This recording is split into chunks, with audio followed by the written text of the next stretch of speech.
Hello, bass family, and welcome to Everything Bass. Yeah, I had to get out of my hometown. It was 109 degrees, ugly, sweaty, yucky. So my wife and I are up in the, just for the weekend, we're up in the Lake Tahoe Mountains.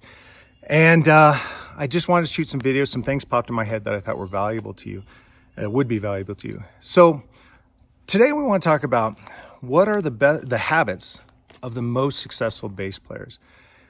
This video, I should say, first of all, this is in addition and to having all your musical foundation built, being able to improvise over any chord or arpeggio. I believe sight reading, having your ear training developed, basic technique, all these things. We are assuming you have all these things, but you want to mimic the habits of the most successful bass players.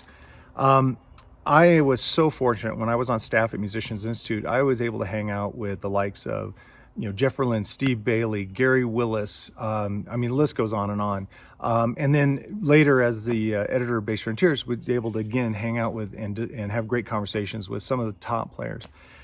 And I started like really catching what some of these guys are saying. Now we're talking about of the bass players that I was able to become friends with and talk with. I'm talking about like the first call guys, both in studio and the first call guys for tours. Guys like Steve Bailey and James Lomenzo, these two guys, they're in my mind right now because they both absolutely epitomize what I'm going to talk about today. And honestly, I give them credit because they're the ones that talk to me about it. So these habits are as follows. First of all, you got to be someone people like to hang with. And that doesn't mean go in and be overly, hey, how's it going, guys? It's just being pleasant, mirroring the environment, not sacrificing, of course, your core values and stuff. But if it's a real fun and partying type, everyone's having a great time and there's a lot of enthusiasm, rise up to meet that enthusiasm so they feel like you're really being part of the group. Imagine if you're a bass player that's standoffish and quiet and don't say a lot, and you go into an environment for rehearsal, let's say for a tour, you got hired, and every time there's a break, you go off by yourself, and you're not joining in on the conversation and stuff like that. That's not really people, I guarantee you, will be thinking, do I really want to spend like the next 3 months touring with this guy? I mean, it's going to drive me nuts. Likewise, if everyone's and I've been in bands where they've been very serious, very studious, like every time we take a break, people go and they're working on something, try to mirror and match that.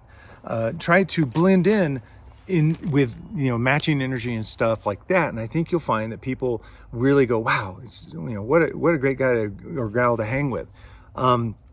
So that's the first thing is like kind of read the room and match the energy in the room. Secondly, be prepared. I mean, you would think, well, no, duh, but I have heard horror stories, especially when people are trying to see if I'm available for a gig, and they'll tell me like why the bass player they had didn't work out. And it was that bassist would show up not knowing whatever material they agreed on working on, or if it was original products and they were all like sent away to work on something, and the bass player came back and did it with nothing. That's not good. So you would think it's assumed, of course, I'll show up to rehearsal knowing all my parts, but unfortunately, that just isn't the case. And I know maybe certain players might have this kind of ego where like, I'm not going to spend time rehearsing because or practicing my parts. I'm not paid for that. I'll learn it in practice because that's what I'm paid for. And that's the wrong attitude. And that's why you might not get called back, or in worst case, actually fired. So show up knowing the material. Another habit, and this stretches across so many players, be early. Not on time, be early. There's times when I've been music lead or music director, and I always appreciated, because most music directors I know show up to the rehearsals ahead of time, get the room set up and stuff like that. I always adored the fact when the other players were like there early, and those that were there before me, man, that was just like, all right, this is the enthusiasm, this is the commitment I want to see. When and of course there's a great quote: if you're on time, you're actually late, but at the very least, be on time. But frequent tardiness is a great way to not get asked back on a gig. And again, I'm not going to use names because it's not fair, because I don't know the entire situation. But while at MI, a fairly large, famous band had gotten rid of their bass player, And I was kind of stunned. So when I asked the band leader why, he's like, well, he was always late. He was late to the bus when we had a bus call to get, to go on tour. He was late to rehearsals. He was late to recording sessions. And I can tell you, this player has way more musical ability than me. This player could play me into the ground. So obviously, sometimes being, an amazing player is not going to guarantee you'll keep a gig or get asked to do another gig. Another habit, and this is something that I try to do all the time, but it was actually brought up to me at a very young age when I was 18 and first started playing out in clubs and things like that. And that is during rehearsals, during sound checks, if the focus isn't on you, don't noodle. Don't just sit there and play and slap and do all the things.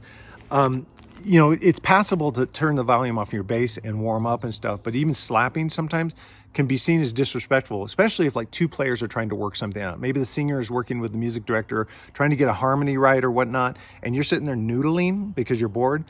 That wears on people.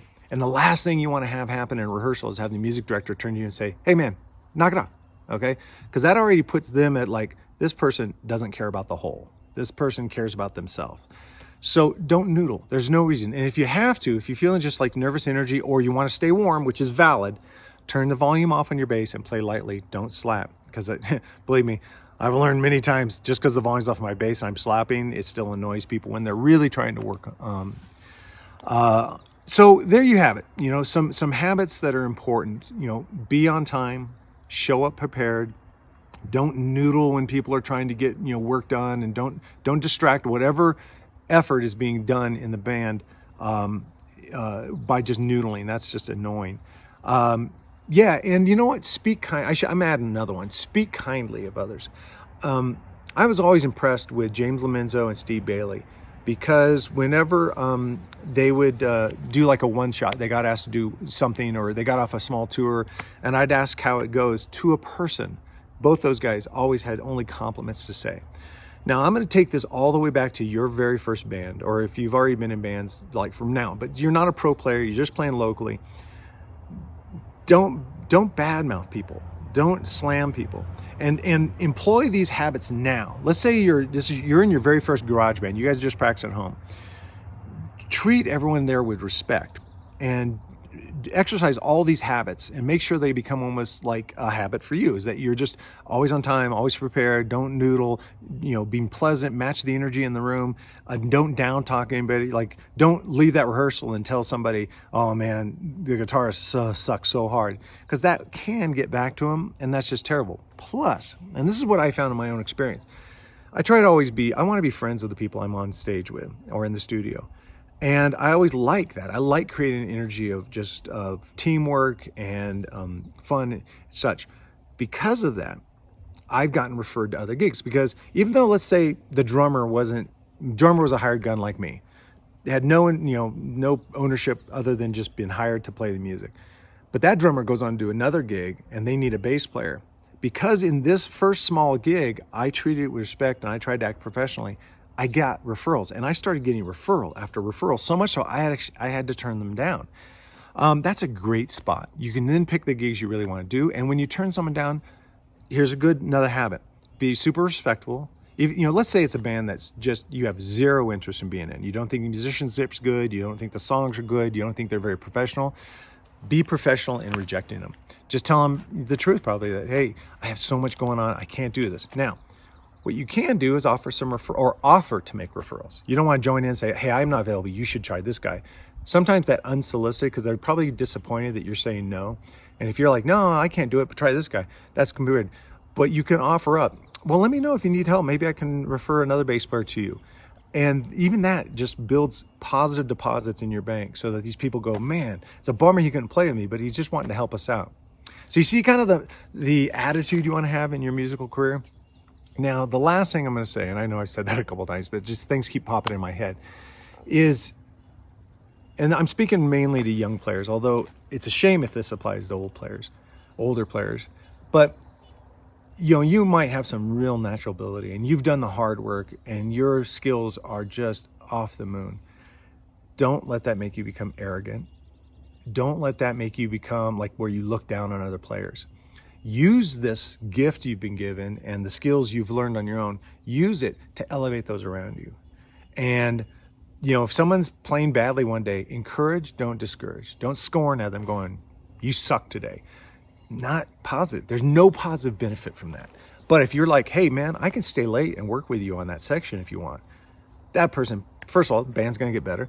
That person has a positive attitude to you. All the other people in the band going, man, wow, that's awesome. He's actually willing to do extra to make the band sound better. All this has a positive ripple effect. So there you have it. Believe me, I want you still working on your scales, arpeggios, music theory, ear training, sight reading, all your styles and analysis, all the improvisation, all that is so, so important. But it's got to be surrounded by this air of professionalism. So I hope this gave you some things to think about.